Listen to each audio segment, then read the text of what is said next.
In October 1940, the Nazis walked into the Jeu de Paume Museum in the heart of Paris and took it. Not its paintings, those had already been evacuated to chateaux in the Loire Valley before the Germans reached the city. They took the building itself. Within weeks, lorries began arriving from across the occupied capital, unloading crate after crate of masterworks looted from Jewish families, from private art dealers, from galleries and apartments whose owners had been deported or had fled. The Einsatzstab Reichsleiter Rosenberg, the Reich's official art theft organization, created by Adolf Hitler and directed by party ideologue Alfred Rosenberg, needed a sorting depot in Paris. The Jeu de Paume, a former royal tennis court turned exhibition hall in the Tuileries Gardens, steps from the Louvre, was perfect. The Germans paid little attention to the small, plain woman who had remained at her post when they arrived. She was the museum's assistant curator, officially an attaché whose title had only recently been made permanent after years of unpaid service. She kept her head down, followed instructions, and said almost nothing. One German officer later described her as the kind of unremarkable functionary you stopped noticing within a week. They gave her an office. They allowed her to continue her curatorial duties. They let her come and go. They made her, in effect, the custodian of their stolen collection. It was the most consequential mistake the Einsatzstab Reichsleiter Rosenberg ever made. Rose Antonia Maria Valland was born on November 1, 1898, in Saint-Étienne-de-Saint-Gilloise, a small provincial town in the Isère department of southeastern France. Her father was a blacksmith. Her mother recognized early that her daughter had an unusual gift for observation, for retention, for the patient, systematic cataloging of everything she encountered, and pushed her relentlessly toward education. Rose earned a scholarship, trained as a teacher, and then kept studying long after teaching could have been enough. She earned degrees from the École des Beaux-Arts in Lyon, then at the École des Beaux-Arts in Paris. She pursued art history at the École du Louvre and at the Sorbonne, earning multiple advanced qualifications. She did graduate work at the Collège de France. By the early 1930s she had accumulated more scholarly credentials than most of the senior curators running France's national museums. None of it had gotten her a paid position. In 1932, Rose Valland began work at the Jeu de Paume as an unpaid volunteer. She was 34 years old. She organized exhibitions, managed the storerooms, catalogued holdings, and did the careful, invisible labor of keeping a museum running on no salary. She taught art in Parisian secondary schools to support herself while she worked for nothing at the institution she loved. When the museum's director fell ill in 1938, Valland took charge of day-to-day operations. When the Nazis arrived in 1940, her title had still not been made permanent. She was finally put on salary in 1941, under German occupation, managing a collection that was no longer hers. By then, she had been spying on the Germans for nearly a year. When the fall of France had seemed imminent in the summer of 1940, Jacques Jaujard, director of the French National Museums, the man responsible for the Louvre, the Jeu de Paume, and dozens of other institutions, had gone to Valland with a single direct order: stay at the Jeu de Paume, whatever happens. Watch. Document. Report. Tell no one outside the chain. Valland accepted without hesitation. She was 42 years old. She understood in full what she was being asked to do. What the Nazis did not know, what they never suspected across 4 years of occupation, was that Rose Valland spoke German. She had not formally studied the language. But academic German in the early 20th century was what academic Latin had been in previous centuries, the shared tongue of serious European scholarship. Valland's research trips to Germany in the 1920s and 1930s, when art history as a discipline was still dominated by German-language publications and conferences, had given her a precise, fluent command of the spoken language. She understood idiom, inflection, and the technical vocabulary of logistics and transport as well as art. When German officers, drivers, packers, and ERR administrators spoke freely to one another in the galleries and on the loading docks of the Jeu de Paume, they assumed the small quiet woman working at the far end of the room could not follow them. They were giving her their full operational briefing every single day. What passed through the Jeu de Paume between 1940 and 1944 constitutes the largest systematic art theft in human history. Over 20,000 pieces of art moved through that building in 4 years. Paintings by Renoir, Cézanne, Picasso, Degas, Gauguin, Modigliani, Monet, Toulouse-Lautrec, Matisse.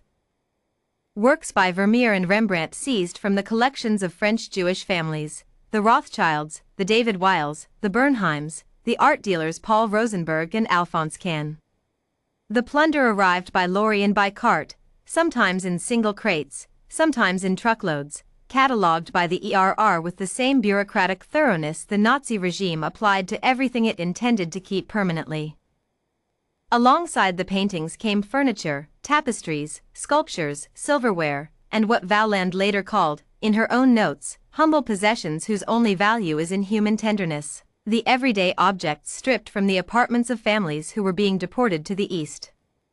The ERR logged those items too, separately from the masterworks, because the Reich considered even the contents of a Jewish family's kitchen to be legitimately confiscated property of the German state. The ERR sorted all of it by Nazi criteria. Works deemed suitable for Hitler's planned Führer Museum in Linz, Austria, a vast monument the Führer intended to anchor with the greatest works of European civilization, were tagged and set aside. Works selected for Reichsmarschall Hermann Göring's personal collection at his estate at Karrenhall were processed separately. Works classified as degenerate, abstract, modern, formally unacceptable to the ideological tastes of the Reich, were stored in a rear room of the museum that came to be known informally as the Salle des Martyrs, the Room of the Martyrs. They were destined for burning, or for sale abroad to generate foreign currency for the Reich. Rose Valland watched all of it.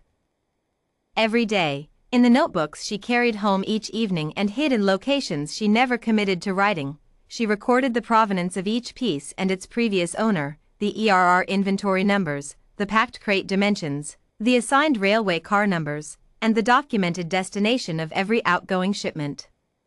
She recorded which German depot or salt mine the pieces were headed to, which Nazi official had claimed them, and what cover documentation the ERR was using to disguise systematic theft as legitimate transfer.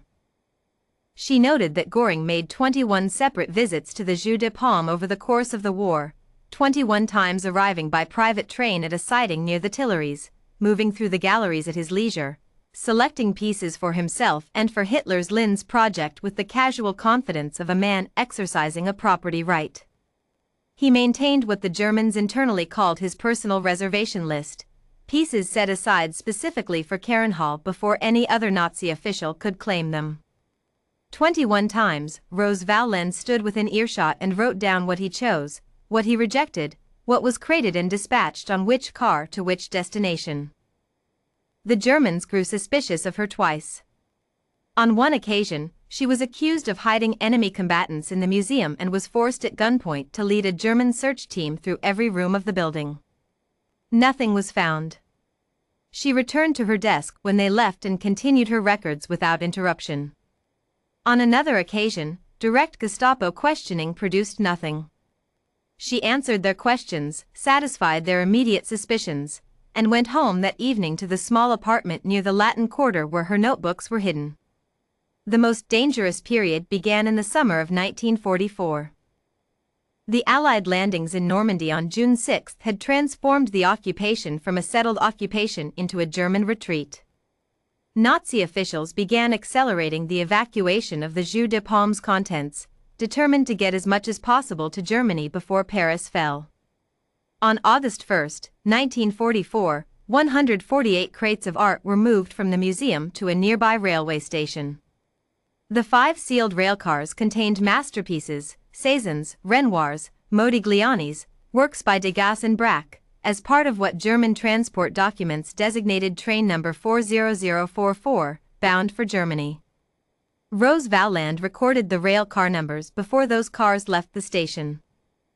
She passed them immediately to Jaujard, who passed them to the French resistance workers embedded in the rail network. The railway men began doing what they had learned to do across 4 years of occupation, making German urgency collide with French administrative friction. Mechanical difficulties materialized. Paperwork disappeared and reappeared incomplete. The train sat at Le Bourget for 2 days. It was still sitting there when a detachment from General Philippe Leclerc's 2nd Armored Division, French forces driving on Paris, intercepted the convoy. The crates were opened. Every painting was intact. 1 month after the train had left the Jeu de Paume, Rose Valland escorted the crates back through its doors personally. She had called it, in her own notes, a modest triumph.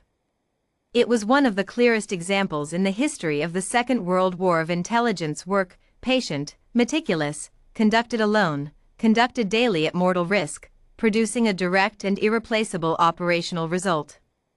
The train was stopped not because the resistance had tracked it by coincidence.